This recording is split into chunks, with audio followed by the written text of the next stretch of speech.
시작기 3부입니다. 내일이면 45억 아시아인의 대제전 제17회 인천 아시안게임 대단원의 막을 내립니다.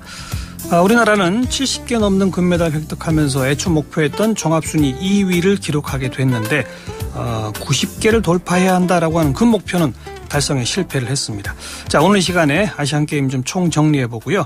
이런 국제경기 있을 때마다 경기장들 새로 많이 지었는데 나중에 어떻게 활용하는지, 어느 나라의 어느 도시는 그것 때문에 돈을 벌고 반대로 어느 나라의 어느 도시는 그것 때문에 큰 곤욕을 치르기도 하죠. 우리는 어떻게 해야 할지 이런 문제들을 짚어보겠습니다. 스포츠평론가 기영로 씨 나오셨어요. 어서 오십시오. 네, 안녕하세요. 네.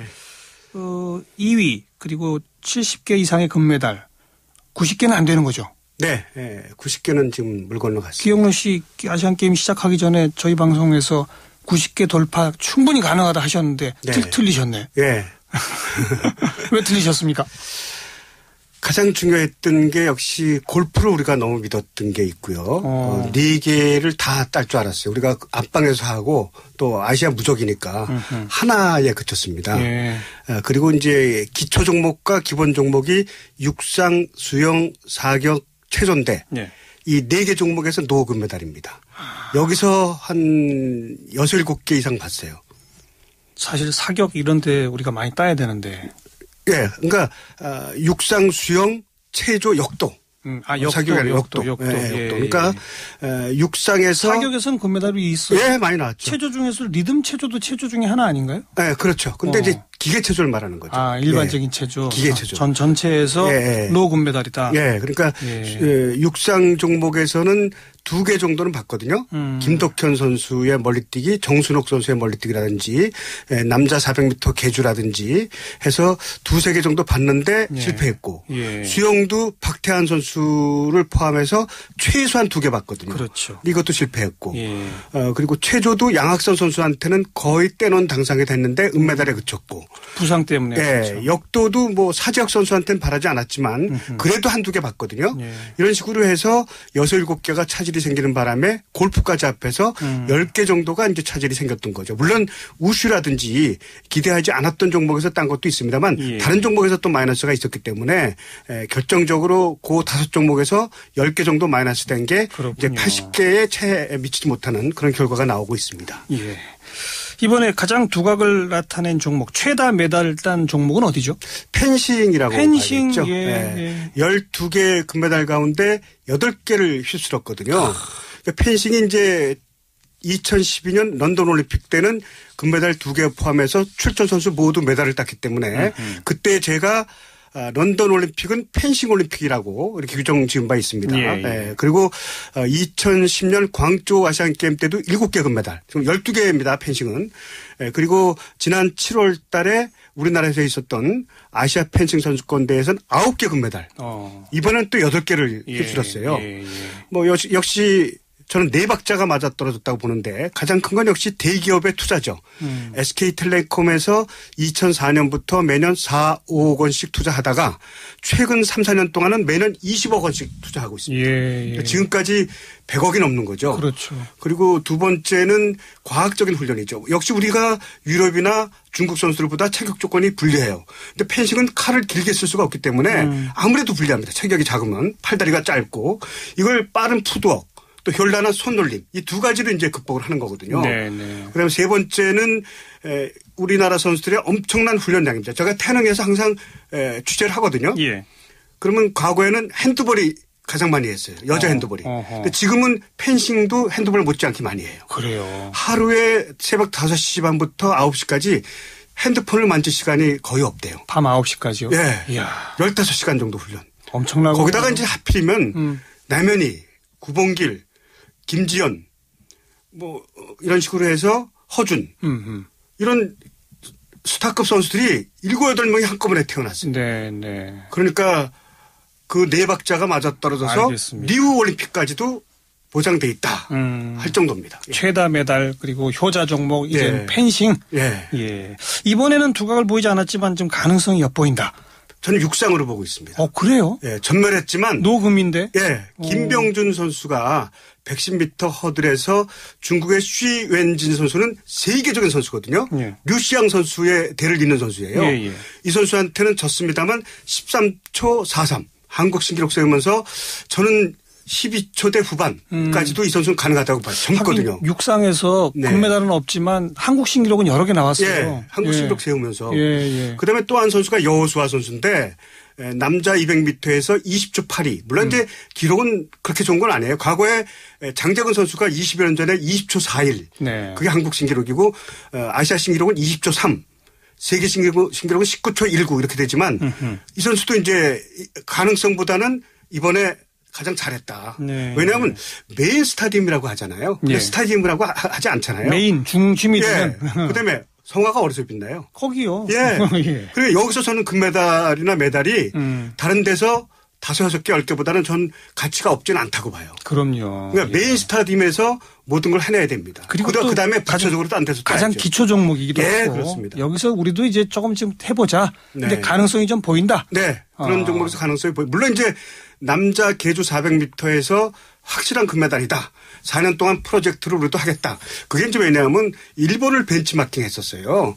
일본이 남자 육상 400m 계주가 원래 실력이 7, 8위권인데 세계에 베이징 올림픽 때 동메달 땄거든요. 근데 그 이유가 언더패스를 해갖고 이게 성공을 했어요. 언더패스가? 보통 위로 이제 배턴을 20m 안에서 이제 넘겨줘야 되는데 이걸 위로 보통 줬거든요. 밑에서 주는 걸로 해서 속도를 안 주게 하는 방법으로 해서 새로운 개발을 했어요. 그거 하나가 그렇게 예. 큰 차이를 줍니까? 예. 그래서 동메달을 땄어요. 예. 아시아 최초입니다. 예. 근데 우리나라도 이제 4년 동안 훈련도 그렇게 하고 해서 한국 신기록도 2번이나 세우고 해서 이번에 금메달까지 가능하다 했었는데 우물한 개구리였죠. 그래요? 왜냐하면 중국이 그렇게 잘할 줄 몰랐죠. 37초 99에 아시아 신기록을 세웠는데 예. 우리는 38초 대 중반밖에 못했거든요. 그리고 어차피 안 되는 거였고 거기다가 또 배턴 터치를 실격당하는 바람에 실격까지. 네, 실격까지 됐어요. 예. 그래서 이제 400m 계주는 아마 자카르타 다음 대회 때 또 한 번 시도하면 좋을 것 같고 어차피 열심히 했으니까 다른 종목들에서 가능성을 보였다는데 알겠습니다. 저는 굉장히 높은 점수를 주고 육상에 싶습니다. 좀 앞으로는 기대를 걸어보자. 몇몇 종목. 또 육상 말고요. 또 다음번에 좀 기대해 볼 수 있다 이런 건 어떤 게 또 있을까요? 역시 축구를 빼놓을 수가 없는데. 이번에 금메달 땄지 않습니까? 예. 남자의 이제, 경우에. 예. 이게 이제 이란하고 우리가 똑같이 됐거든요. 우리가 이제 70년 방콕 아시안게임 때 버마 공동 금메달. 78년 방콕 아시안게임 때는 북한과 공동 금메달. 네. 그리고 86년 서울 아시안게임 때 우리가 사우디아라비아를 결승전에서 2대0으로 꺾고 금메달을 따서 3개인데 네. 이란이 4개예요. 요번에 이제 4번째 우승해니까. 타이 기록이죠. 예. 자카르타 대회 때 우리가 이제 앞서는데 가능성이 있다는 얘기죠. 이번에 우리 선수들이 단 한 골도 내주지 않았다는 거. 맞아요. 무실점. 예, 우리가 월드컵 때 봤지만 중앙 수비수가 흔들리면은 우리식으로 말하면 호구 잡힌다고 하거든요. 우리가 그래서 월드컵 때 당한 거거든요. 예. 중앙 수비수가 단단했어요. 예. 그러는 바람에 북한, 일본, 태국 엄청난 팀을 거치면서도 단 한 골도 내주지 않았잖아요. 이게 저는 앞으로 4년 후에도 아시아 정상으로 기대해 볼 수 있다. 할 수 있지 않느냐. 특히 어젯밤에 그 북한하고의 마지막 연장전 종료 직전 극적이었어요. 이게 이제 몇 가지 의미가 있는데 가장 중요했던 게 여자가 똑같이 졌거든요. 여자는 졌죠. 똑같은 방법으로. 인절이 템 끝나는 순간에 예. 거의 1초도 안 바뀌어서 그냥 졌거든요. 1대0으로. 근데 지난달 16세 이하 태국에서 벌어진 아시아 축구 선수권 대회 때도 이승우를 하는 네. 우리 역대 최고 선수가 있어요. 이 선수는 제2의 메시라고 하는 선수인데 저는 우리나라의 벼락 같은 축복 같은 선수라고 봐요. 이승우. 이 선수가 있는데도 불구하고 북한이 그 선수를 첫째를 막는 바람에 우리가 1대1로 졌거든요. 예. 어린 선수들에 대한 그런 거, 여자 선수들 그런 것까지 한꺼번에 갚아주는 엄청난 승부였습니다. 그리고 아시안게임의 3대 종목이 남자 축구, 남자 육상 100m, 리듬 체조 네. 이거거든요. 그래요. 우리가 육상 기본 종목엔 전멸했지만 리듬체도 우리가 금메달 네, 땄고. 그러니까 이 두 종목을 섞어냈다는 게 위안인데 그걸 남자 축구에서 활용 점정을 해줬다. 가장 인기 있는 그런 종목이고 세 가지다. 관심만큼 인기 있는 또 이렇게 좋습니다. 보면 돼. 어느 좋습니다. 나라든지 하나 금메달 따려면 뭐냐 하면 남자 육상 100m죠 물론. 예. 그다음에 남자 축구예요. 그다음에 이제 아름다움과 미와 기의 상징 또 선진국의 상징 리듬 체조죠. 네, 네. 이 세 개 가운데 우리가 두 개를 땄으니까 예. 기본 종목 기초 종목에서 노금 메달에 그친 거 이걸 갖다 어느 정도 두 개를 획득하면서 알겠어요. 또 남자 육상 100m는 윤병 선수가 땄잖아요. 뭐 그러니까 우리는 순수 국내 선수가 이제 두 종목을 섞어낸 거를 빼놓을 수가 없습니다. 리듬 체조 손흥재 선수 얘기는 좀 이따 다시 하고 네. 지금 이제 좀 두각을 나타낸 종목 앞으로 기대해볼 종목 짚어봤는데 네. 기대보다 부진했다. 가장 부진한 종목은 뭐라고 보십니까? 이거? 수영이죠. 수영. 물론 이제 박태환 선수는 저는 전성기가 지났다고 보는데 본인은 인터뷰할 때 대기업으로부터 SK에서 이제 하지 않았습니까? 1년에 몇십억씩. 그걸 런던 올림픽 때 끝냈어요. 예. 근데 이제 2년 동안 안 했죠. 근데 대기업으로부터 또 투자가 있다면은 다음에 해보겠다. 리우 때는 충분히 가능하다고 했는데 저는 아니라고 봐요. 그건 박태환 선수 개인 생각이지 아마 저는 하기노 선수도 올라왔지만 순양도 그때까지 가는 거고 네네. 그래서 저는 박태환 선수하고 의견이 다릅니다. 박태환 선수는 이제 아시아 정상도 좀 지키기 어렵지 않을까. 제 말을 거스르고 박태환 선수가 거듭난다면 제가 무릎 꿇고 사과드리겠습니다만은 저는 어렵다고 보거든요. 네. 양정도 선수가 저병에서 50m에서 은메달 땄는데 양정도 선수도 신인이 아니거든요. 그러니까 수영은 앞으로 발전 가능성도 높지 않고 박태환 선수도 거의 끝나가고 해서 또 육상은 47개 금메달입니다만 수영은 53개예요. 왜냐하면 싱크로나이즈드 스위밍, 수구, 다이빙까지 다 합하는 게 수영에 들어가는 거거든요. 53개에서 단 한 개 금메달도 못 땄다는 거거든요. 그렇죠. 앞으로 가능성도 또 높지 물론 이제 다이빙에서 은메달도 따고 하면서 가능성은 보이긴 했습니다만은 중국의 벽이 워낙 높죠. 네. 중국은 10년 이상 10종목을 세계에서 다 석권하고 있어요. 맞아요. 그러니까 가장 완벽하게 석권하는 종목이 중국의 다이빙과 중국의 탁구거든요. 근데 탁구보다도 중국의 다이빙이 더 완벽합니다. 예. 이걸 우리가 뚫고 들어가기 어렵다는 거죠. 예. 그래요. 걸출한 박태환 통해서 그나마 좀 몇 가지 우리가 수영에서 했었는데 결국은 안 되더라. 그걸 확인한. 그나마 이제 4년 전에는 정달이라는 선수가 평영 200m에서 깜짝 금메달 땄어요. 네. 원래 저도 그때 동메달 정도 봤거든요. 이번엔 그런 것도 없었다. 근데 이 선수는 이제 기와 미모를 겹친 이런 선수거든요. 그러니까 광저우 때 그냥 우리가 관심이 많았던 거죠. 예. 네, 그런 선수도 안 나왔고 예. 가능성도 보인 선수도 많지 않고. 알겠습니다. 기초 종목 가운데 육상은 앞으로 그래도 몇 종목에서 좀 기대해 볼 만하다. 네. 그런데 수영은 앞으로도 좀 어두워져 보인다. 네. 다이빙에 하나도 우리가 그동안 메달권 없다가 네. 그나마 조금 진출하기 시작하는 거 이런 것 좀 기대해 볼 수 있지 않나요? 그렇습니다. 중국에 많이 가까워졌는데 과거에는 우리가 송재웅 선수라든지 70년대는 금메달을 딴 선수들도 있었어요. 70년대. 예, 그러니까 중국이 이 두개 장막을 허물고 나오기 전이죠. 예. 그때는 있었는데 중국이 나오고 나서는 세계 무대에서 중국과 가까이 간 나라가 아무 나라도 없습니다. 네. 그 정도로 중국이 워낙 벽이 두터운데 중국의 다이빙 인구가 세계 인구를 합해도 더 많다고 합니다. 탁구 인구처럼. 네. 그러니까 이제 우리가 만약에 지금 가능성을 보인 선수들이 이번에 은메달도 땄거든요. 그러니까 이런 선수들이 만약에 중국의 벽을 허문다면은 이건 세계 스포츠사에 남는 엄청난 이제 이변이 되는 거겠죠. 어렵겠지만 그래도 한번 기대해 보자. 예. 자, 그리고 아까 잠깐 얘기 나왔던 손흥재 선수 역시 세계 최고가 맞죠, 이제는? 그동안 사실 김연아, 박태환은 세계 정상인데 손흥재는 뭐냐. 아시아 정상도 아니고 광저우 아시안게임 동메달. 아직 어렸었잖아요. 이거는 나이가 어린 게 아닙니다. 하긴, 10대 후반부터 하긴 리듬 체조는 그렇죠. 종목 예. 특성상. 예. 그래서 약간 그런 게 있었는데 이번에 다 불식시킨 거죠. 아시아 정상이니까 리듬 체조라는 종목 특성상 사실 러시아 벽이 또 워낙 높습니다. 앞서 말씀드렸듯이 예. 탁구, 다이빙의 중국처럼 리듬 체조는 러시아 벽이 러시아뿐만 아니라 우크라이나, 뭐 카자흐스탄 이런 러시아계의 나라들도 전부 다 굉장히 벽이 높거든요. 예. 아시아권에서는 일본이 가장 높았는데 지금 손현재가 나옴으로써 일본을 지금 앞선 거거든요. 그런데 손현재 선수가 이번에 마지막 볼에서 개인 종합할 때 실수했습니다만은 17.30. 나머지는 다 18점 되거든요. 그러니까 이제 이렇게 보시면 돼요. 100m는 9초대 들어가느냐 남자. 그리고 피겨 스케이팅은 200점을 맞느냐 네. 합계. 네. 리듬 태도는 18점대예요. 예. 종목별로. 이러면 18점대 마지막에 실수 안 했으면 다 올라가는 거잖아요. 이렇게 되면 이제 올림픽 정상을 바라볼 수 있다는 얘기죠. 물론 이제 러시아의 마문 선수라든지 이런 그 우크라이나 선수라든지 3명이 지금 앞서 있어요. 왜냐하면 지난주 벌어진 세계선수권 대회 때 4위 했거든요. 이 3명을 2년 안에 따라잡느냐. 나이는 전부 다 이 소년제보다 어려요.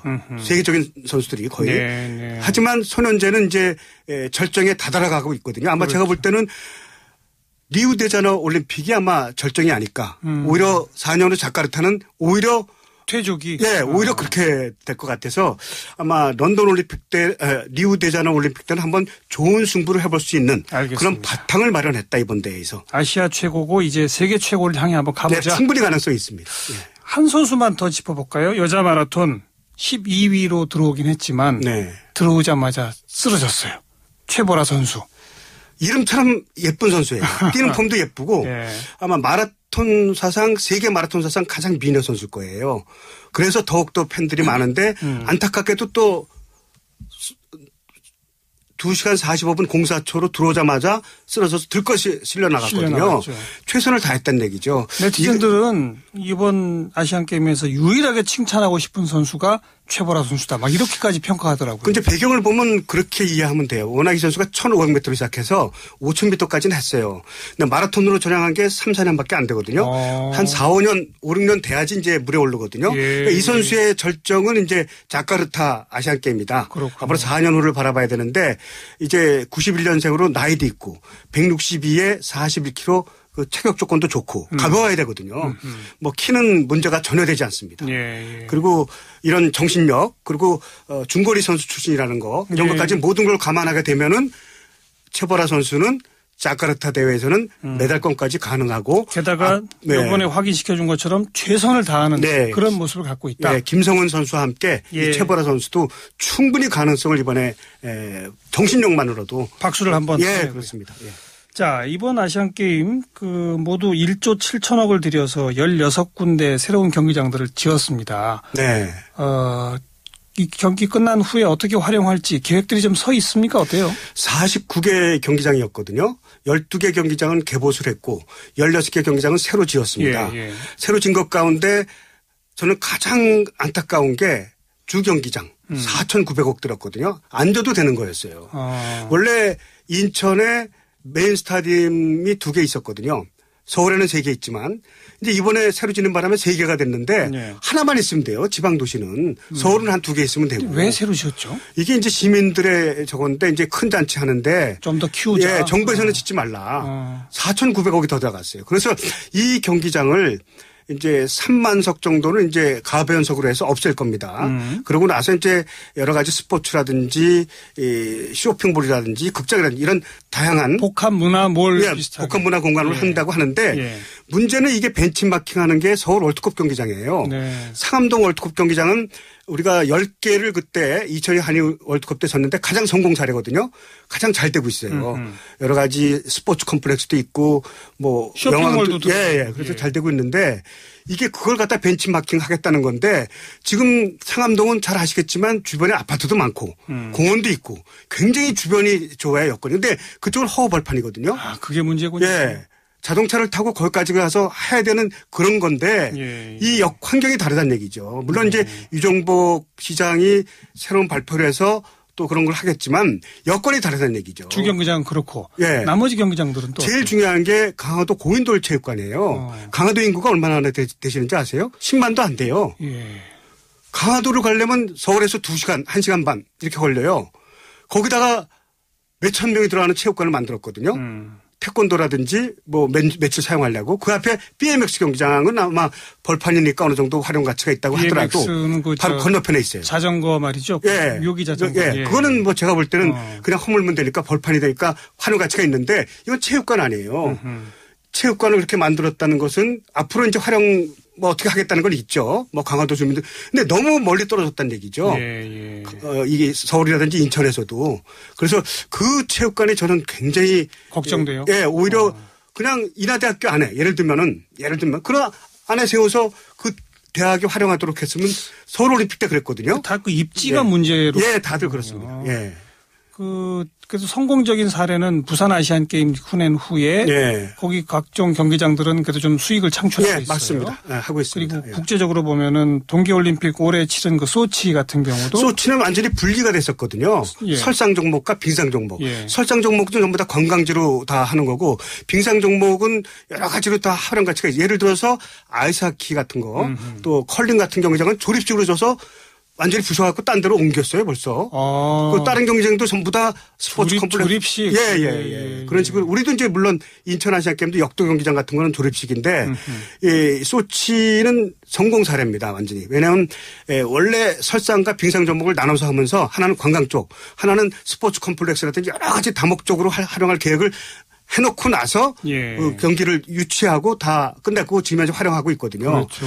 가장 실패한 게 1976년 몬트리올 올림픽의 빚을 아직까지 갖고 있고 또 그리스가 15조를 들였는데 아테네 올림픽. 예. 그게 이제 2004년인데 그게 그리스가 경제적으로 망하게 된 원인 가운데 하나라고 하거든요. 지금 그 올림픽 때 지은 경기장들은 거의 그냥 폐허처럼 예. 뭐 거지들도 득실거리고 뭐 그리스도 그런데 성공 사례가 몇 가지 있으면 나가노 올림픽도 비교적 성공 사례라고 할 수 있고 그런 건데 인천 아시안 게임은 이번에 주 경기장과 강원도 고인돌 체육관 이 두 경기장이 전 대표적으로 문제다. 성공하지 못한 사례고 앞으로 문제가 많을 거라고 저는 보고 있습니다. 예. 참 우려스럽다. 네. 그렇지만 아무튼 최선을 다해서 활용을 해 나가기를 네, 그렇습니다. 기대하면서 지켜봐야 되겠고요. 앞으로는 이런 걸 우리가 유치하더라도 경기장을 짓기 전에 사후 활용 계획 같은 것까지 다 철저하게 해야 되죠. 미리 따져보고 해야 될 것 같아요. 지금 평창도 마찬가지입니다. 예. 내년에 광주 유니버시아드도 마찬가지입니다. 하계 유니버시아드 대회도 마찬가지입니다. 이건 항상 사후에 어떻게 활용할 것인지가 가장 중요합니다. 그걸 사전에 미리 결정해 놓고 예. 계획에 들어가야 된다. 그렇습니다. 좋습니다. 아시안 게임 총정리하고요. 경기장 활용 방안까지 한번 짚어봤습니다. 스포츠 평론가 기영로 씨였습니다. 오늘 고맙습니다. 네, 안녕히 계십시오. 예.